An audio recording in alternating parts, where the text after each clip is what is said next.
The morning air above occupied France in the summer of 1944 was deceptively calm. Fields rippled in the breeze, and a long freight train wound its way through the countryside, its cars heavy with fuel, ammunition, and supplies bound for the crumbling German front. To the men aboard, it was another dangerous but routine run, one more lifeline feeding the Wehrmacht's struggle to hold back the Allies. Then came the sound. It began as a low growl, distant but growing louder with every heartbeat. Farmers in the villages nearby looked skyward. German guards stiffened, straining to hear. And then the roar hit, the thunder of Pratt Whitney R-2800 double wasp engines. From high above the clouds, dark shapes plummeted earthward. They were Republic P-47 Thunderbolts, the jugs. The first salvo tore into the train. 8.50 caliber Browning machine guns unleashed streams of tracers, stitching the length of the locomotive. Sparks flew as rounds ripped through metal. Seconds later, rockets slammed into the fuel cars. A fireball erupted, engulfing the wagons in rolling flames. Ammunition cars followed, exploding with concussive force that shook the ground for miles. Eyewitnesses described it as if the sky itself had split open. Locomotives derailed, twisted into steel wreckage, while burning freight cars collapsed into blackened heaps. Smoke columns rose thousands of feet, visible for miles around. For the German soldiers guarding the convoy, there was no defense. The jug swooped down with a shriek, released its bombs, and climbed again in a deafening display of raw power. Survivors recalled how entire columns were reduced to scrap in minutes, rail lines torn apart, and bridges collapsed. And yet, only a few years earlier, few had imagined the P-47 would become such a terror. German pilots had mocked it.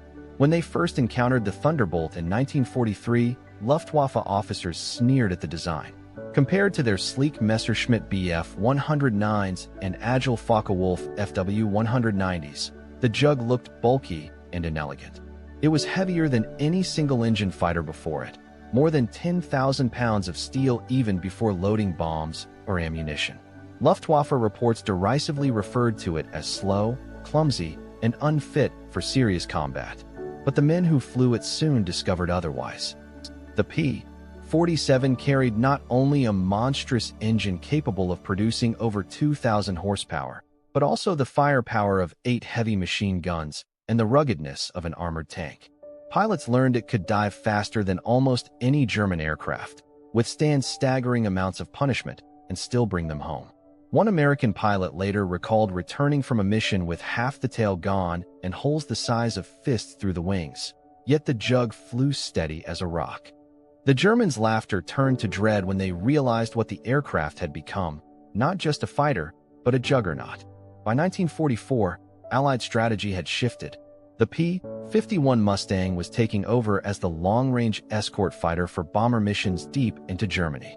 The Thunderbolt, freed from escort duty, was unleashed on the German war machine's arteries, trains, convoys, depots, and rail yards. Its size, once mocked, now proved an advantage. It could carry bombs, rockets, and fuel loads that smaller fighters could not. The very bulk that critics had ridiculed became the foundation of its devastating power.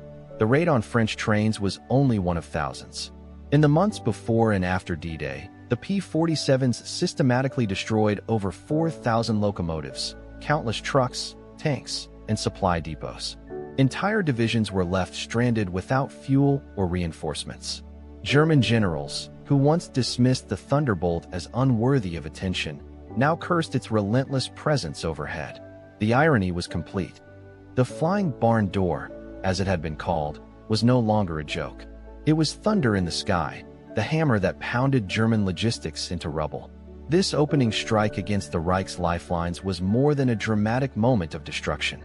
It was the symbol of a turning tide, a reminder that industrial power, combined with air superiority, could bring even the strongest enemy to its knees.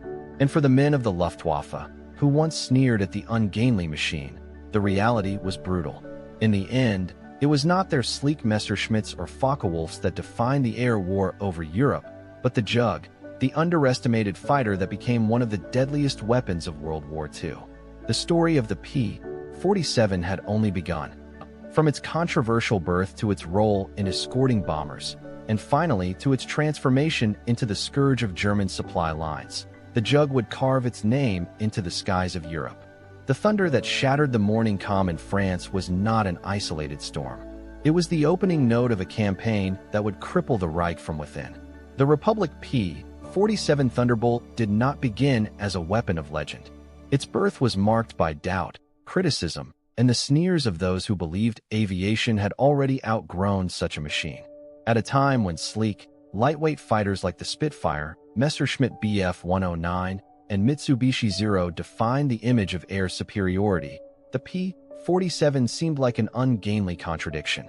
Designed by Republic Aviation in Farmingdale, New York, under the guidance of Alexander Kartveli, the aircraft was a response to the U.S. Army Air Force's urgent demand for a high-altitude interceptor. The result was a brute of a machine, a single-seat, single-engine fighter that weighed more than 10,000 pounds empty, making it the heaviest single-engine fighter of World War II. With its wide fuselage, massive radial engine, and thick wings, the Jug looked less like a nimble fighter and more like a flying tank. Even before it entered combat, the critics lined up. Many American pilots, accustomed to lighter aircraft like the Curtiss P-40 or the Bell P-39, complained bitterly about the Thunderbolt's sluggish climb rate. It wallowed like a pig, one early pilot grumbled, describing his first attempts to maneuver against simulated opponents. The German Luftwaffe, when encountering the P-47 in reports, derided it as a flying barn door, an oversized target that could never dance with the agile Bf 109 or the formidable Focke-Wulf FW-190.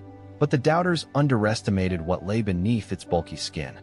At the heart of the Thunderbolt roared the Pratt Whitney R-2800 Double Wasp, an 18-cylinder, air-cooled radial engine capable of producing more than 2,000 horsepower. This massive power plant gave the Jug extraordinary speed in a dive, often exceeding 500 miles per hour. German pilots learned quickly that pursuing a Thunderbolt into a steep dive was suicide. The Jug's bulk, far from being a handicap, became its armor. Its airframe was overbuilt, its cockpit surrounded by thick protection, and its fuel tank self-sealing. It could take staggering punishment and keep flying.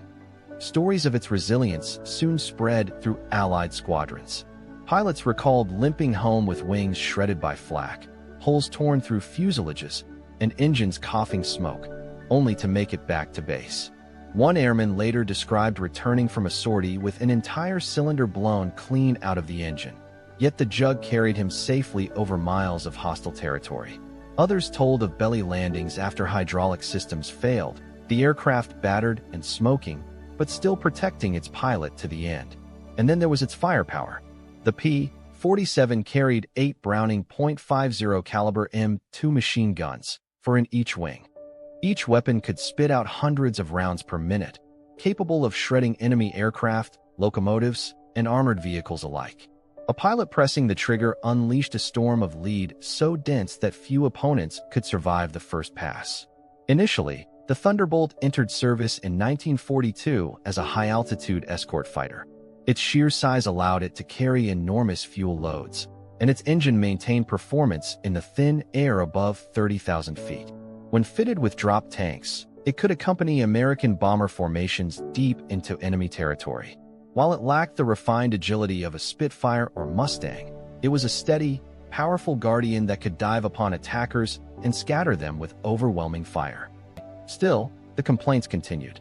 Pilots grumbled about its turning radius and sluggish climb, and commanders debated whether the aircraft had a future against German fighters. Yet, war has a way of redefining expectations. As the conflict deepened, a new role emerged, one that seemed tailor-made for the Jug. By 1943, as Allied strategy shifted toward crippling German industry and supply lines, the Thunderbolt's attributes found their true purpose. Its rugged frame, massive engine, and heavy armament made it the ideal platform for ground attack missions. Where lighter fighters might be shredded by flak or unable to carry heavy ordnance, the Jug thrived. It could haul bombs and rockets beneath its wings, dive onto convoys, and still claw its way home riddled with holes. German intelligence, which had mocked the Thunderbolt as a lumbering curiosity, now faced the grim reality. Reports began filtering in of supply trains annihilated, bridges toppled, and armored columns left burning in the fields. The Jug, once dismissed as an overweight mistake, was proving itself as a weapon of devastating consequence. The irony was sharp. A plane sneered at by friend and foe alike was evolving into one of the most versatile and feared aircraft of the war. Its story was not just one of design, but of transformation, a fighter that grew into a scourge of German logistics and a lifeline for Allied bombers. The birth of the Jug was not graceful, but it was undeniable. And as the war entered its most critical years, the Thunderbolt was about to prove its worth on a scale no one could have imagined. By 1943, the skies over Europe had become a graveyard for American bombers. The U.S. 8th Air Force, flying daylight missions over Germany, paid a staggering price in men and machines. B-17 flying fortresses and B-24 Liberators lumbered across enemy skies in tight formations, but their defensive firepower was not enough to withstand the swarms of German fighters. Messerschmitt Bf-109s and Focke-Wulf Fw-190s cut through the formations like wolves among sheep, leaving contrails of smoke and flame across the cold, high-altitude air. Losses climbed into the hundreds each month. Aircrews grimly referred to missions over places like Bremen, Regensburg, and Schweinfurt as bloodbaths. The problem was clear: the bombers lacked reliable long-range escorts. Until a solution was found, America's strategic bombing campaign, the central plank of its war strategy, risked collapse. The Republic P-47 Thunderbolt was pressed into service as the answer. At first, its range was limited, restricting it to escort duty only partway across Europe. Bomber crews nicknamed this the fighter gap, the deadly stretch where escorts had to turn back, leaving formations exposed. But the introduction of drop tanks extended the Jug's reach. Suddenly, the Thunderbolt could accompany bombers deeper into Germany, turning the tide in the battle for control of the air. The first missions tested both machine and men. Over Western Germany, Luftwaffe pilots dove headlong into formations, confident they could drive off the heavy escorts. What they met instead was the bristling firepower of the Jug. 8.50 caliber Browning machine guns spat streams of tracers that ripped through enemy fighters. A P-47 pilot recalled the first time he squeezed the trigger. It felt like the entire wing came alive, like the plane itself was spitting fire. German intelligence officers, who once derided the Thunderbolt as slow and clumsy, were forced to revise their assessments. The Jug could not outturn a Bf-109 or an Fw-190, but it did not need to. Its true strength lay in diving speed and rugged survivability. Luftwaffe pilots discovered, to their shock, that even after riddling a P-47 with cannon shells, it often refused to go down. Many returned to base astonished, reporting Thunderbolts soaked up punishment no fighter should survive. The statistics told the story. Where early bomber missions saw catastrophic loss rates, sometimes more than 1 in 4 crews, the arrival of P-47 escorts began to level the balance. German fighter squadrons, already strained by attrition and fuel shortages, now faced a heavy, fast-diving opponent that could tear them apart if they lingered near bomber formations. Air combat reports from 1943 were filled with dramatic encounters. On a mission to Emden, Thunderbolts fought off waves of Fw-190s, downing more than a dozen attackers while losing only a handful of their own. Pilots described diving through enemy formations, firing bursts that shattered fighters, and then pulling away at speeds the Germans dared not follow. The Jug could dive like a brick, one flyer later recalled with dark humor. But it was a brick with teeth. Despite its bulk, pilots began to develop confidence in the aircraft's abilities. Some compared it to a heavyweight boxer, not elegant, but devastating once it connected. Squadron camaraderie built around this identity. Men joked that the Thunderbolt could take more punishment than Joe Louis and still come swinging. That reputation spread quickly across the 8th Air Force, giving bomber crews fresh hope that someone was finally watching their backs. Still, challenges remained. The P-47's limited range, even with drop tanks, meant it could not yet reach targets deep inside the Reich. Raids on places like Schweinfurt in August 1943 still suffered appalling losses. But the Jug was buying time. It held the line during the critical months when American industry rushed newer models and fresh technologies into service. By late 1943, Luftwaffe commanders admitted privately that their grip on the skies was slipping. Thunderbolts, flying in ever-increasing numbers, harassed interceptors, forced them into defensive fights, and cleared paths for bombers to reach their objectives. The P-47 may not have been glamorous, but it was reliable, and in a war of attrition, reliability often meant survival. The baptism of fire was complete. From a mocked heavyweight, the Jug had proven itself in the crucible of Europe's air war. Its role as an escort fighter stabilized the bombing campaign, paving the way for the Allies to press deeper into the Reich. But the Jug's story was only beginning. As 1944 approached, the Thunderbolt would find a mission that suited it even more perfectly, one that would bring devastation to the very arteries of the German war machine. By early 1944, the skies over Europe were changing. The arrival of the P-51 Mustang, with its long legs and elegant lines, allowed American escort groups to shadow bombers all the way to Berlin and back. For the P-47 Thunderbolt, this transition meant a new role. No longer tied to the grinding pace of high-altitude escort, the Jug was unleashed as a weapon of ground destruction. What critics had once dismissed as a heavyweight slugger now became the hammer that shattered the arteries of the German war machine. Thunderbolts began carrying a new arsenal. Under their broad wings hung 500 and 1,000-pound bombs, unguided rockets, and drop tanks. Coupled with the aircraft's 8.50 caliber Browning machine guns, each loaded with hundreds of rounds, the P-47 transformed into a flying artillery platform. A pilot once described the effect simply: when a squadron of Jugs came down on a target, it looked like the end of the world. The tactics evolved quickly. Train-busting runs became a signature of the Thunderbolt's campaign. Flying low and fast, P-47s sought out locomotives, rail yards, and convoys. German supply trains, once the lifeblood of troop movements and ammunition deliveries, turned into rolling coffins. A single burst from the Jug's guns could shred a locomotive's boiler, sending it erupting in clouds of scalding steam. Rockets slammed into boxcars filled with fuel or munitions, detonating in fireballs that could be seen for miles. Survivors recalled the devastation. The train simply vanished into a sheet of flame. But it was not only railways that suffered. The Thunderbolt became a constant presence above German roads. Convoys of trucks and armored vehicles were torn apart by strafing runs. Tanks, once feared for their invulnerability, were flipped over or disabled by rocket strikes. One American pilot remembered diving on a Panther tank near Falaise. "I hit it square on the engine deck. When the smoke cleared, it was just a burning hulk." To German soldiers, the sight of P-47s circling overhead became a source of dread. Letters from Wehrmacht infantrymen spoke of the terror of moving in daylight. One officer admitted that columns often halted for hours, waiting for nightfall, simply to avoid the low-flying Thunderbolts. Mockery of the clumsy American fighter had given way to grim respect and fear. Close air support became another defining role.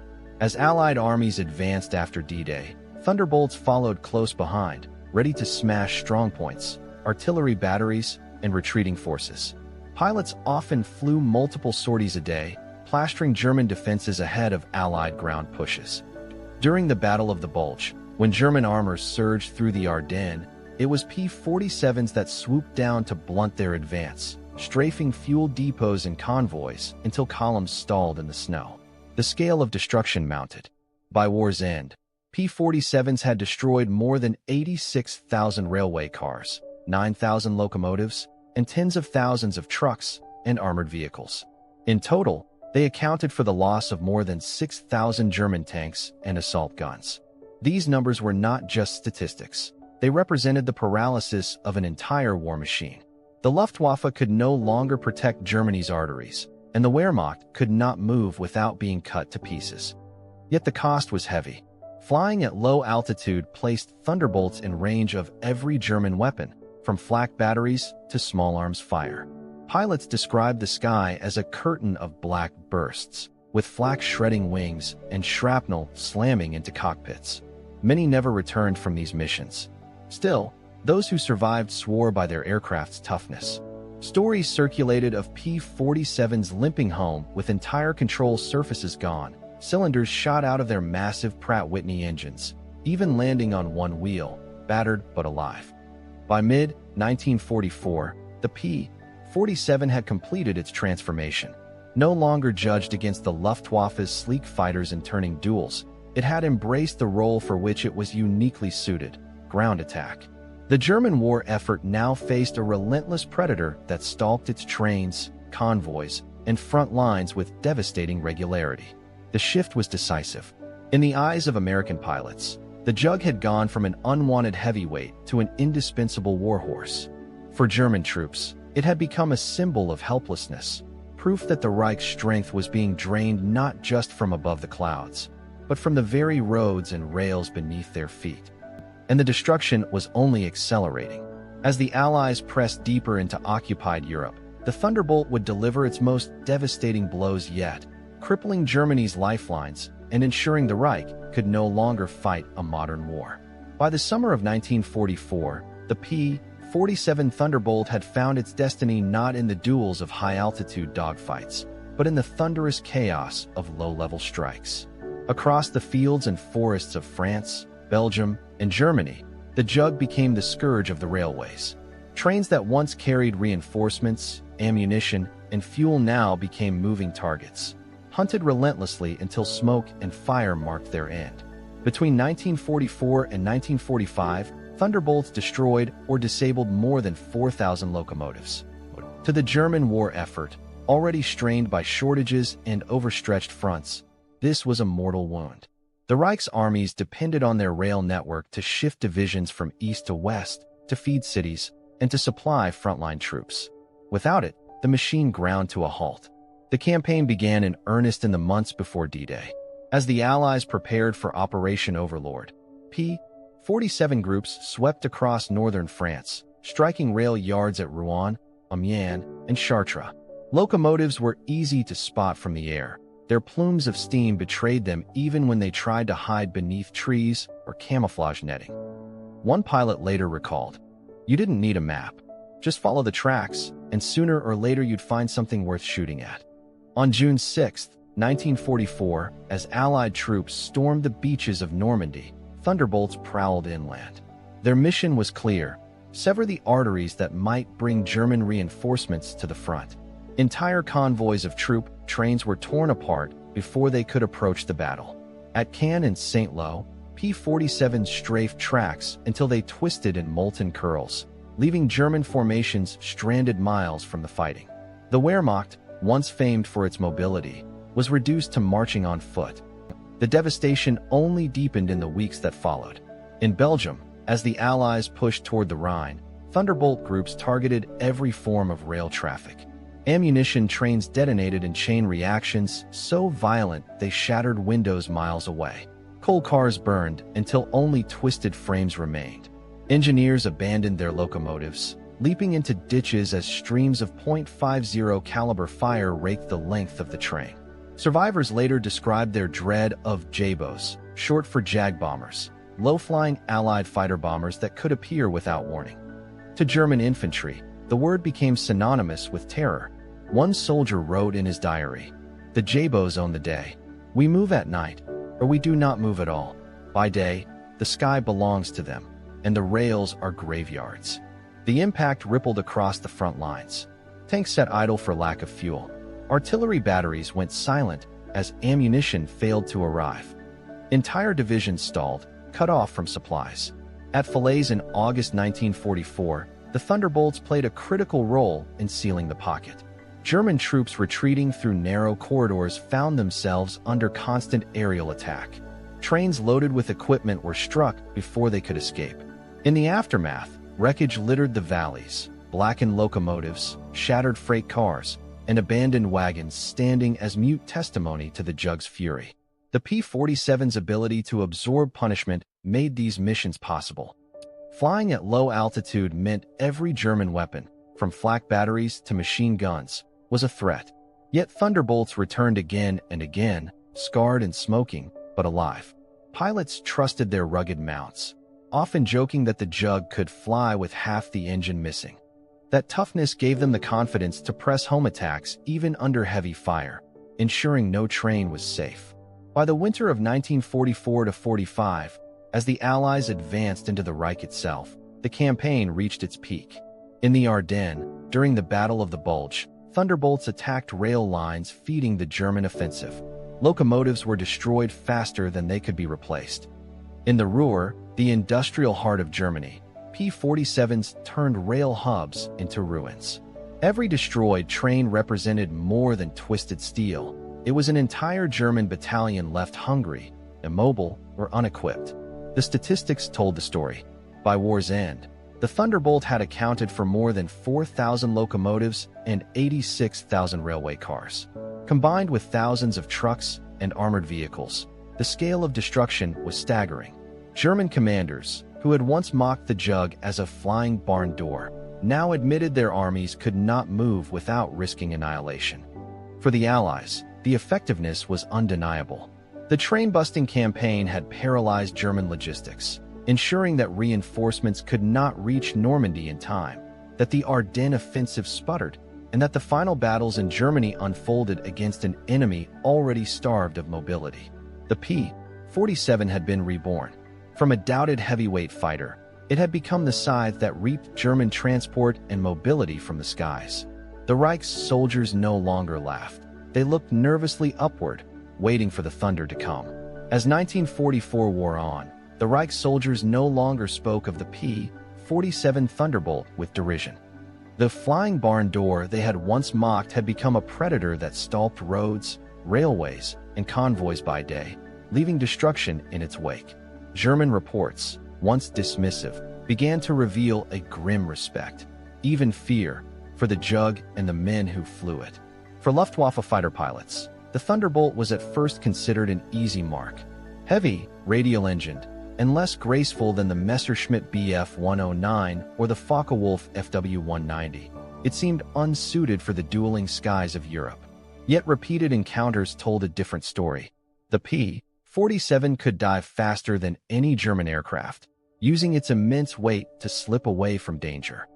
Its 8.50 caliber machine guns unleashed a storm of firepower that shredded anything caught in its sights. And time after time, German pilots saw the impossible, a Jug riddled with holes, engine smoking, still clawing its way back to base. One Luftwaffe officer reportedly observed that the American fighter takes punishment like a bomber. For ground troops, the experience was even more harrowing. The sound alone, the deep thunder of the Pratt Whitney R-2800 engine, sent men scrambling for cover. From tree lanes and villages, German soldiers watched in dread as Thunderbolts rolled into attack dives, rockets hissing away, bombs tumbling earthward. Ammunition convoys erupted in violent fireballs. Tanks flipped like toys under the impact of 500-pound bombs. Locomotives split apart in geysers of steam and shrapnel. Diaries captured the psychological weight. A soldier on the Western Front in late 1944 wrote, "We do not fear the infantry so much as the Jabos. They strike without warning. They burn everything." To many German units, the word Jabo, short for Jag bomber, became synonymous with despair. Entire columns refused to move in daylight, not from lack of orders, but from sheer terror of being annihilated on open roads. The fear extended even to armored divisions, once thought untouchable beneath layers of steel.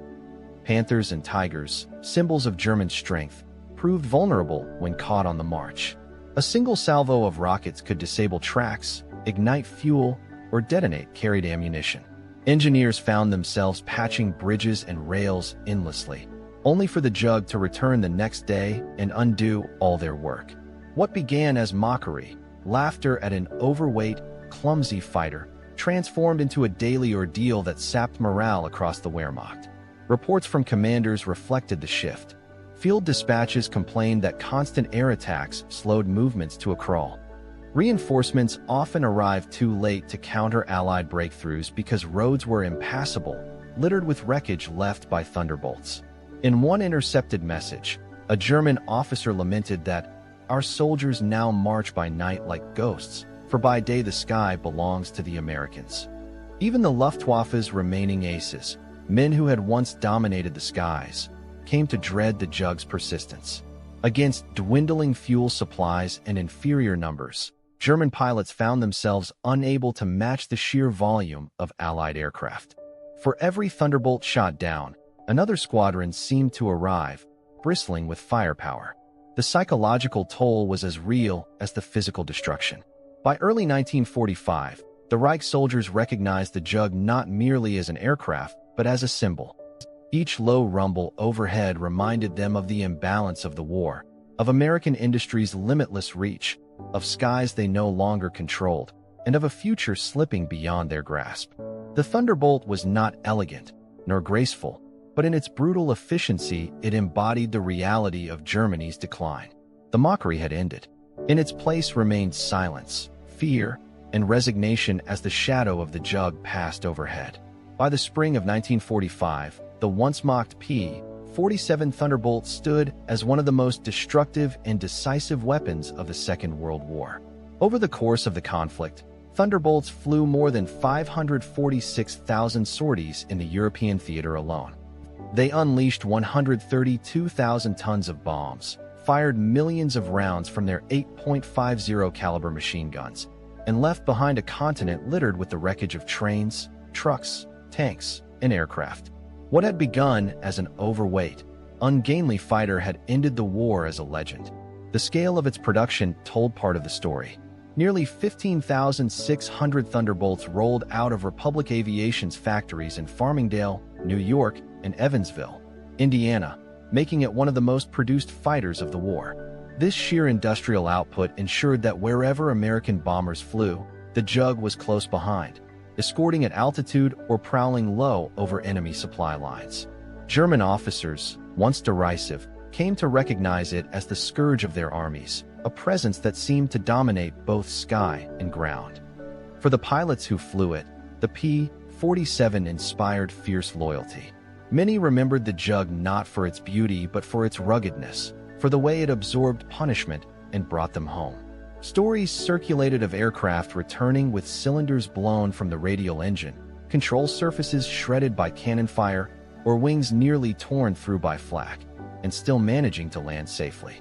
"It could take more damage than anything I've ever flown," one veteran later recalled, describing the Jug as less an aircraft than a steel guardian.